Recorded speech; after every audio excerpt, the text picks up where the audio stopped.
Of those, somewhere between 6% and 30% might be infected with bovine TB. That means that more than 1,000 badgers could be totally healthy. The Welsh Assembly Government claim a badger cull is the most effective way of tackling bovine tuberculosis, a disease which caused 12,000 cows to be slaughtered in Wales in 2009. My view is that they're looking at the wrong solution, because not only are they going to add to their costs, but they're going to divide communities, and they're going to lead to a situation whereby BTB is actually going to spread even further. The cull will take place over a 5-year period in the intensive action area, mainly comprising North Pembrokeshire. My name is Dr. Gavin Wheeler. My family have a 250-acre farm in the heart of the intensive action area. We have been farming there for the last 50 years with organic beef and sheep. We have a large number of badger sets on our land, and we have never had any problem with bovine tuberculosis with our animals. So we are very strongly opposed to having our healthy badgers slaughtered in order for new badgers, quite possibly infected, to come back on and recolonise the farm, quite possibly bringing tuberculosis with them. The Welsh Assembly Government have published several reports and sent leaflets to every household in the intensive action area, attempting to justify the proposed cull. In the literature that WAG have put out to inform the public, there are a number of bits of information which are highly dubious. They, for instance, repeatedly claim that the level of TB in badgers in the intensive action area is over 30%. In fact, the level of TB in badgers in Pembrokeshire has been measured in the Badgers Found Dead survey. There they found only 15% of badgers had TB, which is much, much lower. And in fact, in the intensive action area, the results of that have been published on the Welsh Assembly website as part of the consultation on this cull. And there only 2 of the badgers found in the intensive action area were found to have TB, where they could find a definite result, which was something like 5% of the badgers for which they had a positive result.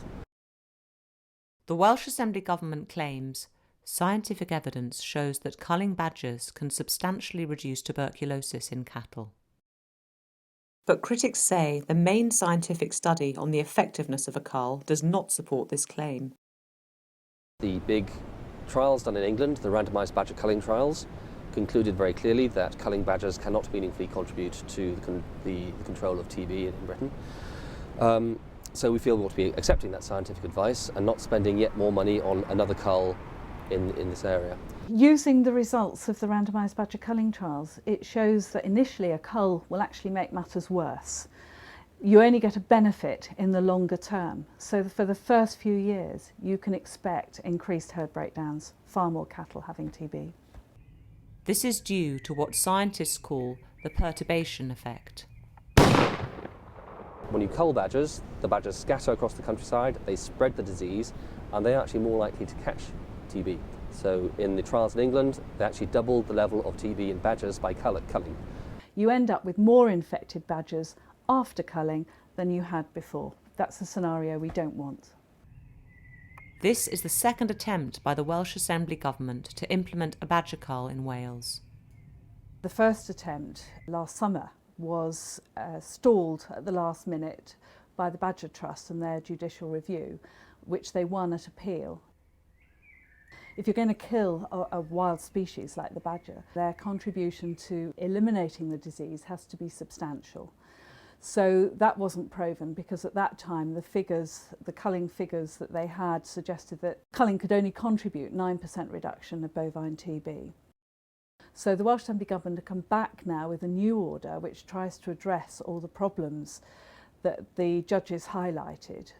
The government now claim, in 10 years' time, if we only remove badgers, we should have reduced tuberculosis in cattle in the intensive action area by at least 28%. So, are badgers to blame for the spread of tuberculosis?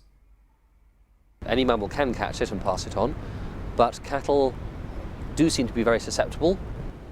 They're very numerous, there are lots of them, and of course they gather together in large herds, so they spread the disease very easily. And with modern farming, they are carted around the country a lot.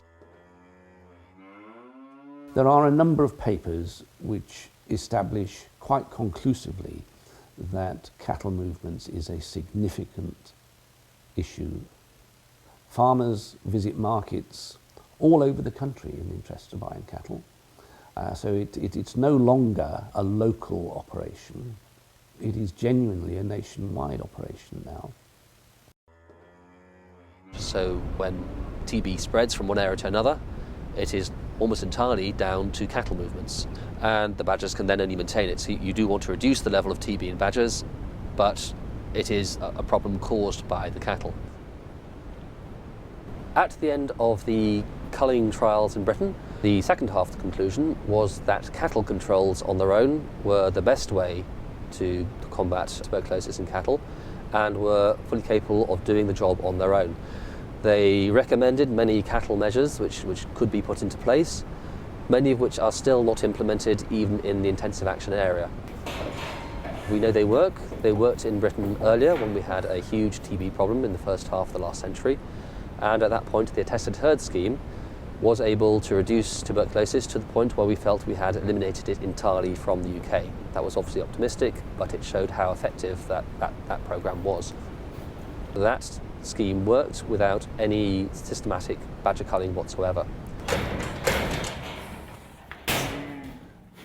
Scotland now has official TB-free status, and they achieved that again without any kind of wide-scale or legal badger cull.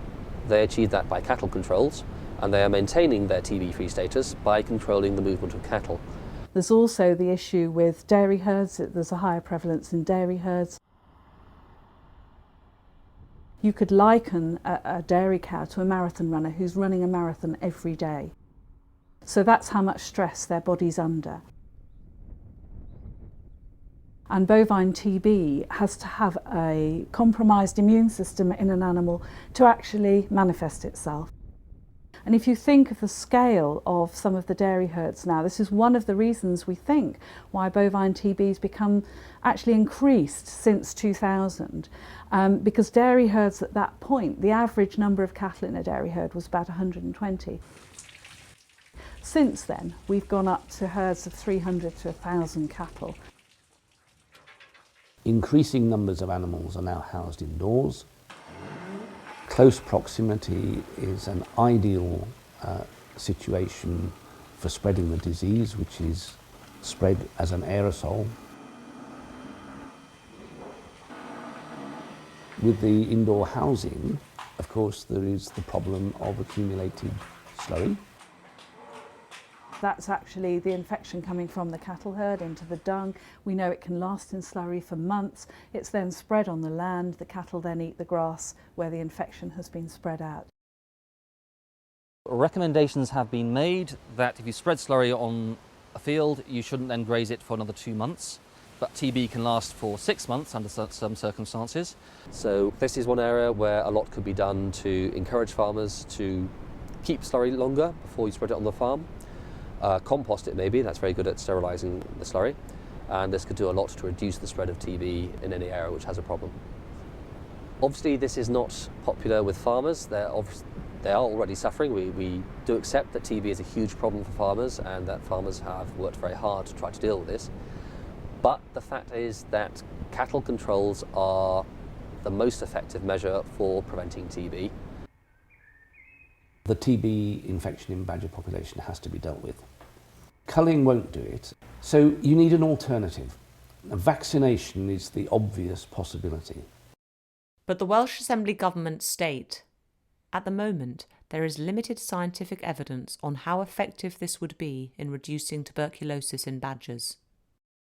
The injectable badger vaccine is currently being trialled in England, in Stroud. This trial has gone very, very well so far. So here now, today, since April or so this year, we could have been vaccinating badgers.